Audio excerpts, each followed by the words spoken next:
વર્ણિવેશરમણીય દર્શનમ મંદહાસરુચિરાનનાંબુજમ પૂજિતમ સુરુનરોત્તમૈર્મુદા ધર્મનંદનમહં વિચિંતયે.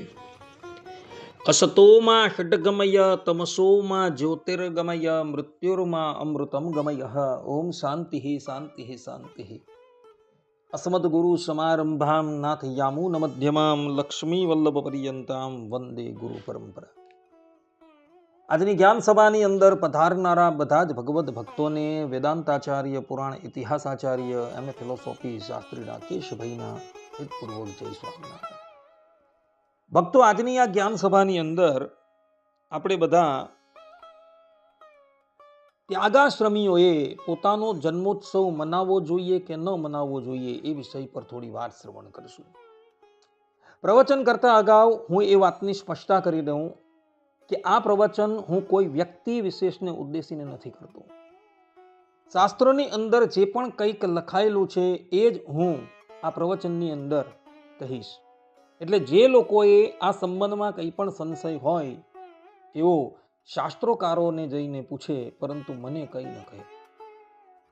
તો અમારા રામપરા સ્વામિનારાયણ મંદિરમાં એક ઘનશ્યામભાઈ નામના હરિભક્ત આવે છે, જેમનું આખું નામ છે ઘનશ્યામભાઈ રાડડિયા, જેનો ટેલિફોન નંબર છે 9974366029 અને જેના પરિવારના 2 સભ્યો ત્યાગાશ્રમ સ્વીકારી ચૂકેલા છે. એઓએ મને પ્રશ્ન કર્યો કે શાસ્ત્રીજી, શ્રીમદ ભાગવતના એકાદશ સ્કંદમાં ભગવાન શ્રી કૃષ્ણ ઉદ્ધવજીને પોતાની વિભૂતિઓનું વર્ણન કરે છે, તેમાં ત્યાગાશ્રમને એટલે કે સંન્યાસ આશ્રમને પોતાની વિભૂતિ કહે છે. ચારેય આશ્રમમાં ત્યાગાશ્રમ એ સર્વશ્રેષ્ઠ આશ્રમ છે. તો એ ત્યાગાશ્રમીઓએ પોતાનો જન્મોત્સવ મનાવવો જોઈએ કે ન મનાવવો જોઈએ? શું એ સંબંધમાં શાસ્ત્રોમાં કોઈક પ્રમાણ છે? અને જો પ્રમાણ હોય તો આપ એને ઉપસ્થિત કરો. કારણ કે અત્યારે દરેક સંપ્રદાયની અંદર ત્યાગાશ્રમીઓ પોતાનો જન્મોત્સવ ઉજવતા થઈ ગયા છે અને અમને લાગે છે કે આ એક અંધ પરંપરા છે. તો એ સંબંધમાં જે પણ કોઈક પ્રમાણ હોય તે આપ ઉપસ્થિત કરો. આ પ્રમાણે ઘનશ્યામભાઈએ મને પ્રશ્ન કર્યો ત્યારે અમે એને કહ્યું કે હા, શાસ્ત્રોની અંદર એવા પ્રમાણો છે કે ત્યાગાશ્રમીઓએ, સંન્યાસીઓએ ક્યારેય પણ પોતાનો જન્મોત્સવ ઉજવવો જોઈએ નહીં. કારણ કે એ તો ગ્રહસ્થનું કાર્ય છે, પરંતુ ત્યાગાશ્રમીઓનું કાર્ય નથી. ત્યાગાશ્રમી જો પોતાનો જન્મોત્સવ ઉજવે તો એ પરધર્મનું આચરણ કરે છે. એટલે ત્યાગાશ્રમીઓએ પોતાનો જન્મોત્સવ ક્યારેય પણ ઉજવવો જોઈએ નહીં અને એ સંબંધમાં શાસ્ત્રોના પ્રમાણો છે. જેમ કે મનુ મહારાજ મનુસ્મૃતિના 6 અધ્યાયના 2 શ્લોકમાં કહે છે કે સર્વ કાર્યાણી અસંકલ્પ્ય સર્વ ભાવાન પરિત્યજેત. અર્થાત કે ત્યાગાશ્રમી બધા સંકલ્પો તથા બધામાં મારો ભાવ છે એવા પ્રકારની અહંતાને ત્યાગ કરે તથા સર્વ પ્રકારે અભિમાનનો ત્યાગ કરે. મહર્ષિ યાજ્ઞવલ્ક્ય ઋષિની સ્મૃતિ 3 અધ્યાયના 56મા શ્લોકમાં કહે છે કે અહંકારમ મમત્વમ ચ દેહેસ્મિન નવ બુદ્ધ્ય ચ ત્યક્ત્વા સર્વાણી કર્માણી સંન્યસ્યતિ નરોત્તમઃ. અર્થાત કે જે વ્યક્તિ પોતાના શરીરમાં હું અને મારું એવો ભાવ છોડે એ જ ઉત્તમ ત્યાગાશ્રમી કહેવાય છે.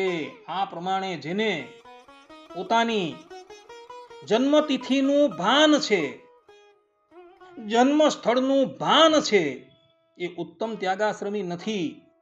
એને હજુ પણ દેહની અંદર અહમ અને મમત્વ બુદ્ધિ છે.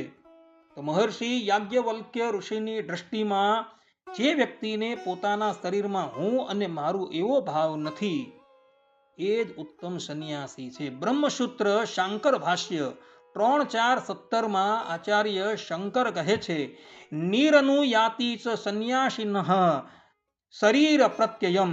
અર્થાત કે સંન્યાસી પોતાના શરીર સંબંધી બધા પરિચયોનો ત્યાગ કરે. આ પ્રમાણે આચાર્ય શંકરે તો અહીં સ્પષ્ટ રૂપે કહી દીધેલું છે કે ત્યાગાશ્રમી હોય તેણે પોતાના શરીર સંબંધી બધા જ પરિચયનો ત્યાગ કરવાનો છે.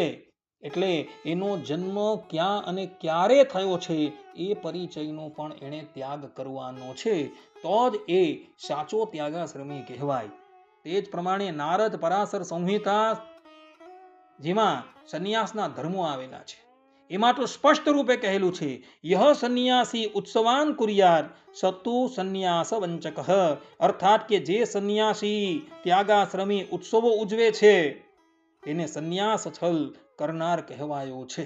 જે ત્યાગાશ્રમી પોતાનો જન્મોત્સવ છે તથા બીજા પણ કોઈક લૌકિક ઉત્સવો ઉજવે છે એ ત્યાગાશ્રમને છલ કરનારો કહેલો છે એવું નારદ પરાશર સંહિતામાં કહેવાયું છે. સંન્યાસો ઉપનિષદ તથા જાબાલ ઉપનિષદની અંદર શ્રુતિ ભગવતી કહે છે કે સંન્યાસી નિત્યમ બ્રહ્મૈક્યૈ રમેત વ્યવહારાન સર્વાન પરિત્યજેત. અર્થાત કે સાધુ સંન્યાસી રોજ ભગવાનની અંદર જ રમણ કરે તથા વર્તમાનિક લૌકિક વ્યવહારનો ત્યાગ કરે. આ પ્રમાણે અહીં સ્પષ્ટ રૂપે કહેલું છે કે ત્યાગાશ્રમીએ લૌકિક વ્યવહારનો ત્યાગ કરવો. જન્મોત્સવ ઉજવવો એ લૌકિક વ્યવહાર છે. તો અહીં શ્રુતિ ભગવતી કહે છે કે ત્યાગાશ્રમીએ લૌકિક વ્યવહારનો ત્યાગ કરવાનો છે. આ પ્રમાણે શ્રુતિ ભગવતી પણ પોતાના સ્વમુખે એવું કહી રહી છે કે ત્યાગાશ્રમીએ ક્યારેય પણ લૌકિક વ્યવહાર કરવાનો નથી. એ જ પ્રમાણે ભગવાન સ્વામિનારાયણ પણ ગધડા પ્રથમના 37મા વચનામૃતમાં કહે છે કે જે અણસમજુ હોય ને તેણે ભેખ લીધો હોય તો પણ તેને જ્યાં જ્યાં પોતાની જન્મભૂમિ હોય તેને વિશે હેત તળતું નથી. એટલે જેને પોતાની જન્મભૂમિને વિશે હેત છે અર્થાત કે જેણે ભેખ લીધો છે અને જેને પોતાની જન્મભૂમિને વિશે હેત છે, પોતાના જન્મ દિવસને વિશે હેત છે, તો ભગવાન સ્વામિનારાયણની દ્રષ્ટિમાં એ અણસમજુ છે એવું આડકત રીતે અને અધ્યાહારથી કહેવાઈ જાય છે. કાર્યાણીના 3જા વચનામૃતમાં પણ ભગવાન સ્વામિનારાયણ કહે છે કે ત્યાગી થઈને ગ્રહસ્થને ભોગવવા યોગ્ય ભોગની ઈચ્છા રાખે છે એ ખળ ખાય છે. એટલે ગ્રહસ્થને જન્મોત્સવ ઉજવવા એ શુભાસ્પદ છે, પરંતુ ત્યાગાશ્રમીએ જે જન્મોત્સવ ઉજવવા એ તેને માટે અશુભાસ્પદ છે. અને જે લોકો જન્મોત્સવ ઉજવે છે એ કેવા છે તો ભગવાન સ્વામિનારાયણ કહે છે કે ત્યાગી થઈને ગ્રહસ્થને ભોગવવા યોગ્ય ભોગની ઈચ્છા રાખે છે તે ખળ ખાય છે. આ પ્રમાણે પેલા ભગવત ભક્તએ મને જે પ્રશ્ન કરેલો હતો તેનો ઉત્તર મેં શાસ્ત્ર પ્રમાણે આપેલો છે. આની અંદર કોઈ પણ વ્યક્તિએ મને દોષ આપવો નહીં. મેં જે પણ કંઈક વાત કહેલી છે એ શાસ્ત્ર પ્રમાણે કહેલી છે. કરવું ન કરવું એ લોકોની ઈચ્છા પર આધારિત છે. આટલું કહીને હું મારા પ્રવચનને અહીં વિરામ આપું છું. સર્વે સંતુ નિરામયઃ, સર્વે સુખીનો ભવંતુ, સર્વે ભદ્રાણી પશ્યંતુ, મા કશ્ચિત દુઃખ ભાગ ભવેત. અસ્તુ. જય સ્વામિનારાયણ.